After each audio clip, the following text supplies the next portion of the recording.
Assalamualaikum warahmatullahi wabarakatuh. Welcome back to my channel.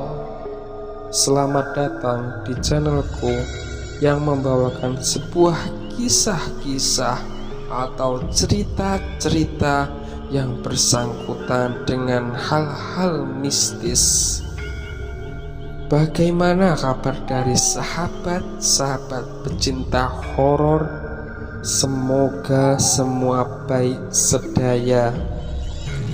Pada pertemuan kali ini, saya akan membawakan sebuah kisah cerita horor yang berjudul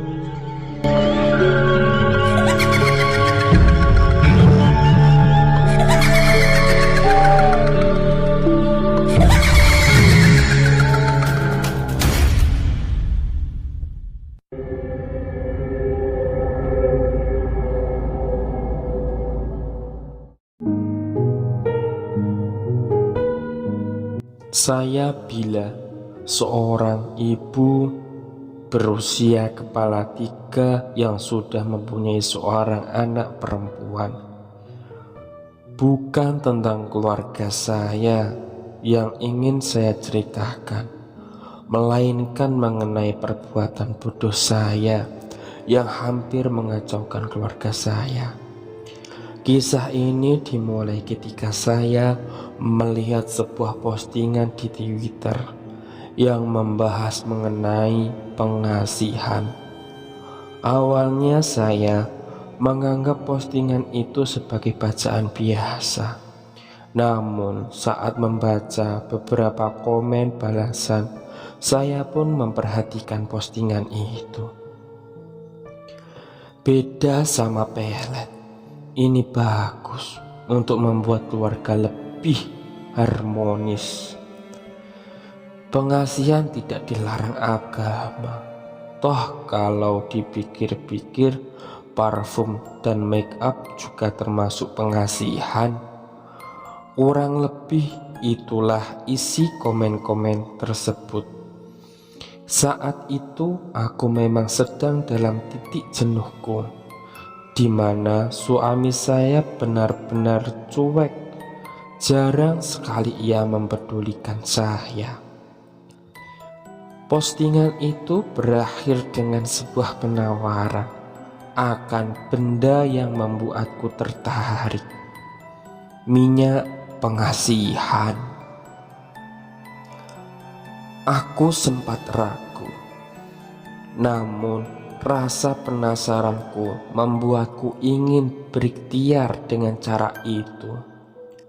Selain penasaran akan khasiat minyak pengasihan, setidaknya yang ada di pikiranku hanyalah apakah benda ini manjur atau tidak. Kalau tidak, aku hanya akan rugi uang sejumlah beberapa ratus ribu saja. Singkatnya, dalam waktu seminggu, minyak pengasihan itu sampai kepadaku. Sebuah botol kecil yang berisi beberapa helai akar-akaran dan bubuk yang mengendap di bawahnya. Di dalam bungkusan itu juga terdapat lipatan kertas yang bertuliskan sebuah kalimat yang bahasanya kurang ku mengerti. Pertama, kenakan minyak ini di dahi. Setelahnya kenakan di leher, punggung tangan, dan dada, sembari membaca tulisan yang ada di salah satu kertas yang dilipat. Cara mengemas dan perpaduan isi dari paket itu membuatku merasa bahwa ini akan berhasil. Aku pun menggunakan minyak itu saat suamiku sudah selesai menyelesaikan kegiatan malamnya dan bersiap untuk tidur.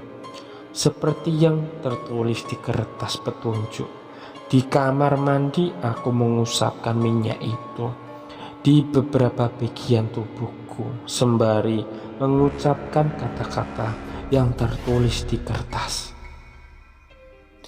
Minyak ini memiliki bau ciri khas, tapi ternyata saat sudah dioleskan di tubuh, baunya tidak lagi tercium. Aku pun menghampiri suamiku, seolah tidak melakukan apa-apa. Awalnya ia hanya melirikku sekilas, namun semakin lama tiba-tiba tangan suamiku mulai meraba tubuhku. Ia akhirnya mengajak aku untuk berhubungan setelah sekian lama. Berhasil. Minyak pengasihan ini benar-benar bermanfaat. Itulah pikiranku. Besok pagi aku bangun seperti biasa dan memulai aktivitas pagiku dengan memasak untuk bekal sekolah anakku. Tidak seperti biasa, suamiku ikut terbangun dan memelukku dari belakang. Aku pun membalas dengan memencet hidungnya. Hebat, semalam kayak bukan kamu aja, puji suamiku. Aku pun menerima pujiannya dengan senang hati. Semakin hari berlalu, aku pun beberapa kali menggunakan minyak itu. Ketika suamiku mulai terlalu sibuk dan lupa denganku, ternyata yang terjadi lebih dari yang kuharapkan. Saat setelah menggunakan minyak ini, hampir semua yang kuminta pada suamiku pasti dia usahakan.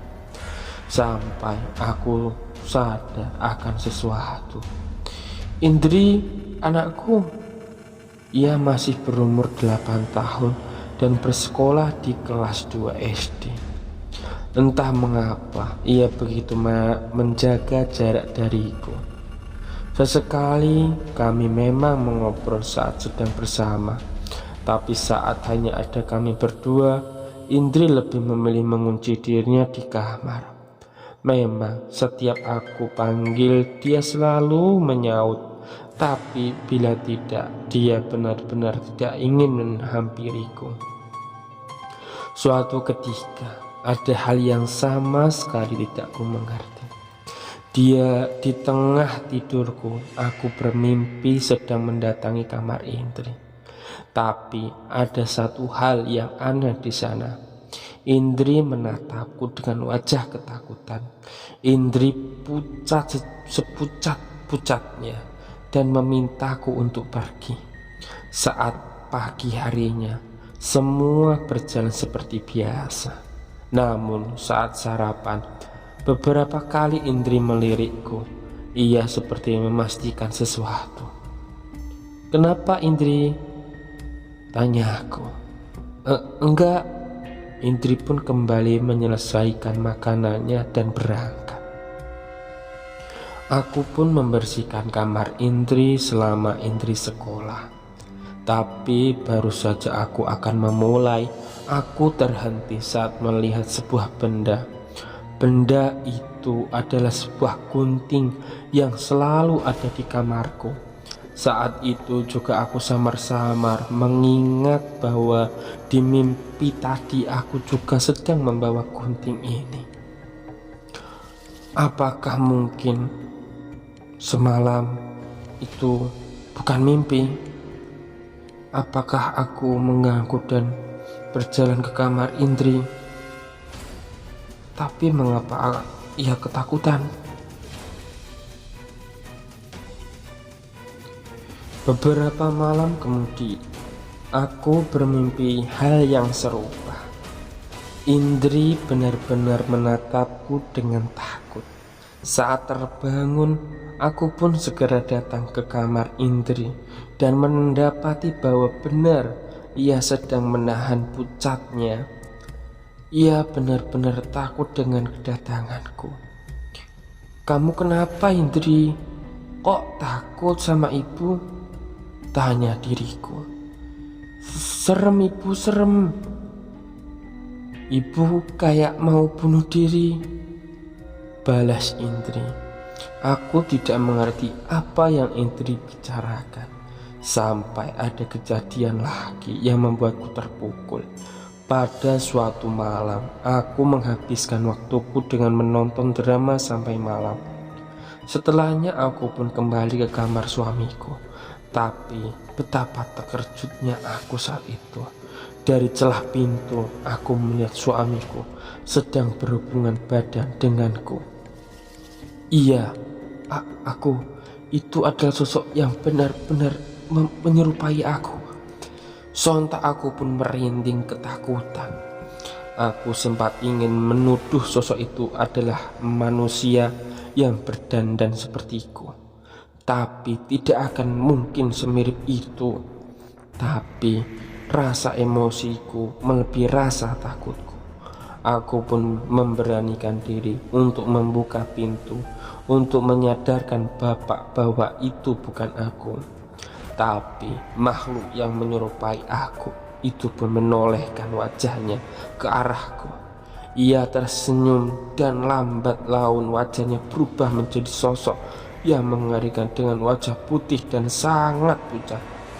Aku ingin berteriak, tapi suaraku tertahan sesuatu. Saat itu juga aku tersadar dengan sosok yang memandangku dari belakang. Aku menoleh lagi dan mendapati sosok perempuan berbaju putih panjang yang lusuh dengan wajah yang pucat berada di belakangku. Ia berada di sana seolah menyatakan bahwa karenanya lah suaminya bisa terpuaskan dan berbuat baik padaku. Sudah jelas ini salah. Aku pun masuk ke dalam kamar dan sosok itu tiba-tiba menghilang. Suamiku dalam kondisi setengah sadar. Entah ia mabuk atau memang terhipnotis akan sesuatu. Tapi saat mengetahui kedatanganku, ia pun kaget. Aku mencoba menenangkannya dan membawakannya segelas air. Saat sudah tenang, aku pun menceritakan tentang apa yang terjadi saat itu. Suamiku malah menatapku dengan tatapan yang bingung dan tidak aku mengerti. Suatu pagi, tiba-tiba rumahku kedatangan beberapa orang. Salah satunya adalah Ustadz yang ku kenal, dan sisanya seperti kenalan dari Pak Ustadz. Ternyata suamikulah yang memanggil mereka ke rumah. Dan saat mengetahui tujuannya, aku pun benar-benar kaget. Indri sering mengeliat kamu ngedatengin kamarnya malam-malam. Katanya kamu gak ngomong tapi cuma menatap Indri sambil senyum-senyum sendiri. Indri ketakutan, jelas suamiku. Aku pun tersentak mendengar cerita itu. Berarti apa yang kurasakan saat itu bukanlah mimpi. Tak hanya itu, setelah kejadian, aku memergoki suamiku. Ia mulai sadar bahwa ada yang aneh saat kami berhubungan. Ia merasakan ada perbedaan atas perilaku dan cara bicaraku. Penjelasan itu pun membuatku menerima permintaan mereka untuk dilakukan ruqyah padaku. Pak Ustadz dengan dibantu beberapa ulama lainnya membacakan doa-doa dan ayat-ayat suci padaku. Sontak kepalaku terasa seperti dipukul dengan keras. Rasa mual campur aduk dengan sakit di kepala. Mulutku meracau tanpa ku ingini. Aku mengucap kata-kata tanpa ku sadari. Yang sempat ku ingat hanya beberapa kata. Aku diundang, dia yang meminta kami menikmatinya. Suara itu bukanlah suaraku, namun suara itu semakin tersiksa bersama rasa sakit yang kurasakan. Puncaknya aku semakin tidak tahan dan memuntahkan cairan dari mulutku. Seketika semua rasa sakit di dalam tubuhku hilang. Hanya saja tubuhku menjadi begitu lemas. Pak Ustadz membawakanku segelas air yang telah ia bacakan doa. Aku pun meminumnya dan mendapatkan kembali sedikit kesadaranku. Apa itu tadi? Tanyaku bingung. Suamiku terus merangkulku sembari mengelus punggungku untuk menenangkanku. "Maaf Bu, apa ibu pernah menggunakan benda-benda yang memanggil jin atau sejenisnya?" tanya Pak Ustadz. Aku pun mencoba mengingat, dan satu-satunya yang mencurigakan adalah minyak pengasihan yang beberapa kali aku pakai itu.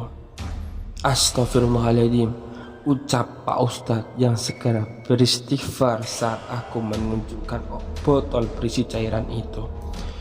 "Ini musyrik Bu, ini benda haram," jelas Pak Ustadz. Perasaan dalam tubuhku ingin melawan. Aku ingin mengatakan benda ini tidak lebih dari minyak seperti parfum yang gunanya menarik perhatian pasangannya.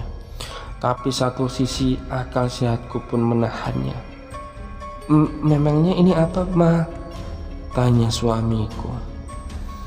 Minyak pengasihan, Papa. Katanya bisa membuka aura dan membuat orang-orang nyaman. Jawabku berusaha menutupi tujuan utamaku menggunakan minyak itu, tapi sepertinya suamiku menyadarinya. "Ini salah Bu, Ibu tahu ini apa? Di dalam minyak ini ada abu orang yang sudah meninggal, ada akar yang dicabut dari kuburan, dan benda-benda mengerikan lainnya. Perempuan yang berdiam di tubuh ibu adalah jin yang sebelumnya mengikuti orang yang abunya ada di minyak ini," jelas Pak Ustadz. Mendengar ucapan itu, jantungku serasa mau berhenti. Aku tidak menyangka bahwa benda yang kugunakan ternyata semengerikan itu. Aku pun meminta maaf pada suamiku dan Pak Ustadz atas perbuatan bodohku itu. Sebelum pergi, Pak Ustadz memberikanku beberapa bacaan yang harus kubacakan setelah sholat. Tujuannya agar sosok itu tidak kembali lagi berdiam di tubuhku.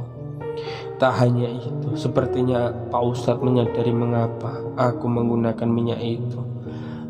Ia pun turut memberikan kata-kata untuk suamiku yang tidak ku ketahui dengan jelas. Tapi setelah kejadian itu, walaupun sedikit, suamiku mulai sedikit peduli padaku. Begitu juga Indri. Sebagai permintaan maafku, sesekali aku tidur di kamarnya untuk menemaninya sembari membacakan beberapa cerita favoritnya. Setelah aku merasa semua kembali normal, aku pun mencoba mencari akun Twitter yang menjual minyak pengasihan itu padaku untuk menunjukkan pada semua pengikutnya tentang benda apa itu sebenarnya, tapi aku tidak bisa menemukannya. Entah akun itu mengganti semua username dan data-datanya atau malah ia sudah menutup akunnya. Entahlah. Semoga cukup aku saja yang menjadi korban. Semoga saja tidak ada yang ikut terjebak karena iming-iming seperti pengasihan yang bisa didapat dalam waktu singkat. Tamat. Sekian dari kisah cerita horor kali ini, dan jangan lupa subscribe dan tekan tombol loncengnya agar ada pemberitahuan untuk kalian bila saya update kisah terbaru. Sekian dari saya. Waalaikumsalam warahmatullahi wabarakatuh.